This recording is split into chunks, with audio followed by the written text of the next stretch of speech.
Hello viewers, आप सबका स्वागत है फिनिक्स बे लीगल चैनल में। मैं हमेशा अपने चैनल पे सुप्रीम कोर्ट के जो लेटेस्ट जजमेंट है उनके साथ में आती हूँ। और इस लेटेस्ट जजमेंट के साथ में हमेशा हमें अपडेट भी रहना चाहिए, क्योंकि सुप्रीम कोर्ट के जो जजमेंट्स होते हैं वो टाइम टाइम पे उस पे एक ही चीज इशू पे चीज़ें चेंज होती रहती हैं। तो इसलिए अपडेटेड रहना बहुत ही ज़रूरी होता है कि आज इस इशू पे तो ये बात बोल दिया गया, लेकिन शायद जो नेक्स्ट जजमेंट आएगा वो उसे ओवर रूल कर सकता है।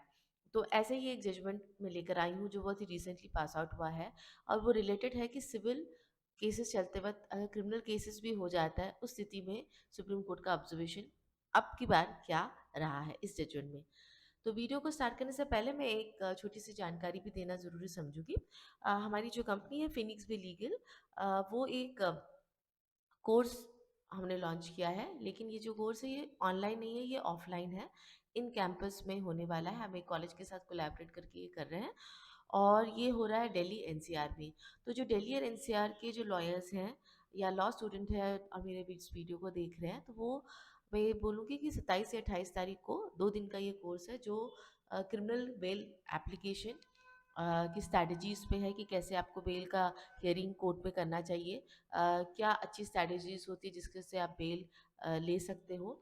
और साथ ही साथ में हम क्रिमिनल प्रोसीजर कोड, जो कोर्ट के जो प्रोसेस वगैरह होते हैं उसके बारे में बताएंगे, साथ ही साथ में ड्राफ्टिंग भी हम बताएंगे इसमें सिविल और क्रिमिनल का। तो ये बेसिकली लॉयर्स और लॉ स्टूडेंट्स के लिए है, दिल्ली एनसीआर के लिए है, और ऑफलाइन है, मतलब ये आपका कैंपस में होने वाला है, ऑनलाइन नहीं होने वाला है। साथ ही साथ मैं ये ज़रूर ऐड करूँ कि ये पेड कोर्स है। इसकी कुछ फ़ी है जो पे करना पड़ता है। रजिस्ट्रेशन का लिंक मैंने डाला हुआ है डिस्क्रिप्शन में। अगर आप ये क्राइटेरियाज़ को कम फुलफ़िल करते हो, लॉयर हो, तो आप रजिस्टर कर सकते हो। जो हमारे रिसोर्स पर्सन इस पे जो आने वाले हैं, जो सिखाने के लिए जो आने वाले हैं, वो हमारे रिटायर्ड जजेस हैं, सेशन जजेस हैं। साथ ही साथ में क्रिमिनल लॉयर्स हैं जिनके पास में 20 साल या ऊपर का एक्सपीरियंस है इसमें। और जो ड्राफ्टिंग वगैरह का जो सिखाने के लिए आने वाले हैं वो हमारे जो दिल्ली यूनिवर्सिटी के जो प्रोफेसर हैं वो भी आएंगे।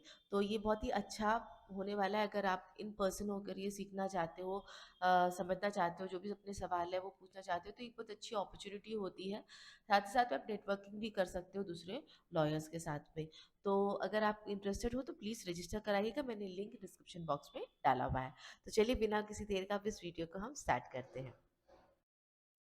तो ये जो केस है ये है आपका, इसका क्रिमिनल अपील नंबर है 1565 एंड 1567 ऑफ 2024 का है। The state of Madhya Pradesh versus Shilpa Jain and others. यहाँ पे बेसिकली ये जो केस आया था, ये 482 सीआरपीसी, मतलब जो एफआईआर हो जाती है उसको खारिज कराने के लिए केस हाई कोर्ट में आया था, और हाई कोर्ट से ये सुप्रीम कोर्ट पे आया था। जो बेसिक लॉ है, जो लॉ इसमें इन्वॉल्व है।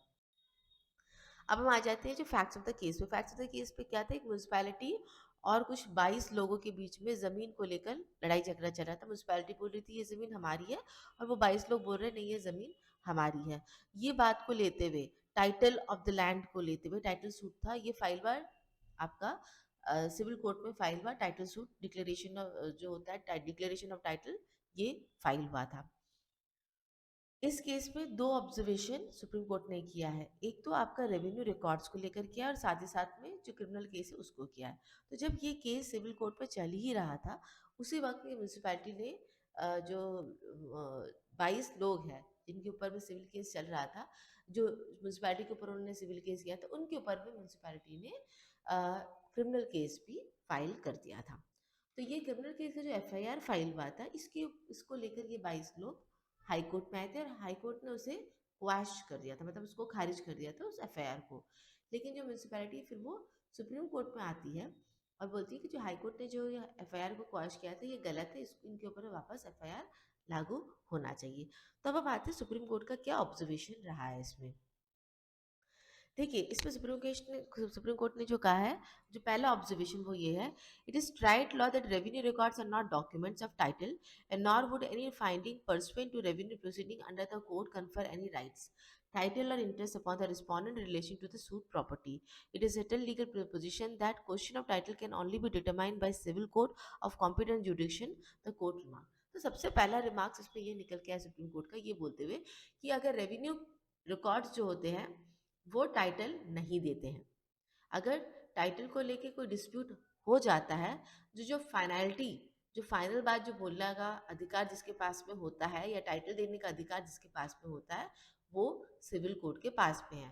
फॉर एग्जाम्पल, मेरे पास में एक लैंड रिकॉर्ड से रिकॉर्ड ऑफ राइट्स है जिसमें ये बोल रही हूँ, इसमें मेरा नाम लिखा हुआ है, ठीक है। लेकिन जो दूसरी पार्टी है वो उस रिकॉर्ड ऑफ राइट्स को डिस्प्यूट मारती है, बोलती कि नहीं ये जो है ये गलत है, जबकि मेरे पास तो रेवेन्यू का रिकॉर्ड है। तो अब कौन इसको डिटरमाइन करेगा कि ये जो रिकॉर्ड ऑफ राइट्स या जो टाइटल है वो मेरा सही है नहीं? क्या रेवेन्यू अथॉरिटीज करेंगे? नहीं, क्योंकि रेवेन्यू अथॉरिटीज का दिया हुआ ही वो डॉक्यूमेंट है और वो डॉक्यूमेंट ही डिस्प्यूटेड है।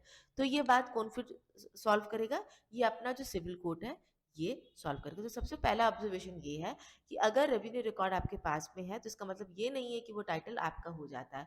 अगर उस पर डिस्प्यूट हो जाता है तो डिस्प्यूट के से जो फाइनल जो निकाल के लेकर आएगा उस टाइटल को जो डिटरमाइन जो करेगा वो सिविल कोर्ट करेगा। सबसे पहला ऑब्जर्वेशन जो सुप्रीम कोर्ट ने इस कोर्ट में इस केस में ये किया कि जो रेवेन्यू रिकॉर्ड्स है वो फाइनल नहीं होते हैं। दूसरा जो सुप्रीम कोर्ट ने कहा, Justice Vikram Nath and Justice Satish Chandra Sharma ने ऑब्जर्व किया, ये दो जजेस का नाम है जिन्होंने ये जजमेंट पास किया। Undoubtedly the genesis of the present dispute emanates from the civil proceeding where the possession of the suit property. However, the dispute in its current avatar, as it discernible from the allegation leveled against the respondent in the FIR, has certainly undergone a metamorphosis into a criminal dispute, which ought not to have been skirted at the threshold and in fact ought to have been considered on its own merit in accordance with the law. तो इसमें उन्होंने observation ये दिया है कि है तो ये डिस्प्यूट सिविल, लेकिन सिविल केसेस चलने के टाइम में ही ये मैटर कहीं ना कहीं पे लड़ाई झगड़ा हुआ, हाथापाई वगैरह हुई होगी, जिससे ये क्रिमिनल केस में तब्दील हो चुका है। तो जब जो तरह के जो फैक्ट्स बोले गए हैं एफआईआर में कि जो जो ऐसा कुछ हुआ है, वो अपने आप में क्रिमिनल केस का जो फैक्ट्स होते हैं, जो क्रिमिनल लॉ जो होते हैं उसकी वायलेशन दिखा रहा है। और इस वजह से इसमें जो इनके ऊपर में जो क्रिमिनल केस हुआ है उसका एफआईआर को हम जो हाई कोर्ट ने रद्द किया है वो सही नहीं है और इनके ऊपर में एफआईआर चलनी चाहिए। लेकिन जो अपना आईपीसी और सीआरपीसी का जो कानून है उसके तहत में अब इनके ऊपर में जो प्रूव करना है वो प्रूव करना पड़ेगा। ठीक है, तो ये ऑब्जर्वेशन निकल के आया, मतलब यहाँ पे सिविल केसेस के चलते चलते ही क्रिमिनल केस अगर हुआ है तो यहाँ पे सुप्रीम कोर्ट ने बोला है तो जो अपना आईपीसी सीआरपीसी या बीएनएस या बीएनएसएस जो अभी फ्यूचर में हो जाएंगे उसके हिसाब से जो रूल्स एंड रेगुलेशन है उसके हिसाब से अगर वो गलत करें जो पनिशमेंट बनता है वो आपको करना पड़ेगा, वैसे ही केस चलाना पड़ेगा। देखिए, इसलिए ज़रूरी होता है कि हमें सुप्रीम कोर्ट की जो जजमेंट्स है उस पे नज़र रखना ज़रूरी होता है, क्योंकि कुछ जजमेंट में सुप्रीम कोर्ट ने बोला है कि नहीं, अगर सिविल केस चल रहा होता है उस वक्त पर क्रिमिनल केस हो जाता है तो दोनों के एक दूसरे के ऊपर में कोई इफेक्ट नहीं होगा। कुछ केस में बोला है कि हाँ इफेक्ट हो जाएगा अगर इशू दोनों में सेम है। और यहाँ पे देखिए इशू वगैरह सब सेम है, लेकिन जरूर यहाँ पे कुछ, क्योंकि एफआईआर की तो कॉपी हमें मिली नहीं है तो हम नहीं पढ़ सकते हैं, तो उस पर कहीं ना कहीं हाथापाई की बात हुई है, लड़ाई झगड़ा हुआ होगा, तोड़ फोड़ हुई होगी, जिसके वजह से आपका क्रिमिनल केस जो है वो सुप्रीम कोर्ट ने बोला वो चलाना पड़ेगा। तो आई होप यू बस आपको आज का मेरे वीडियो अच्छा लगा। अगर अच्छा लगा तो लाइक से सब्सक्राइब जरूर कीजिएगा। Thank you so much of watching my video.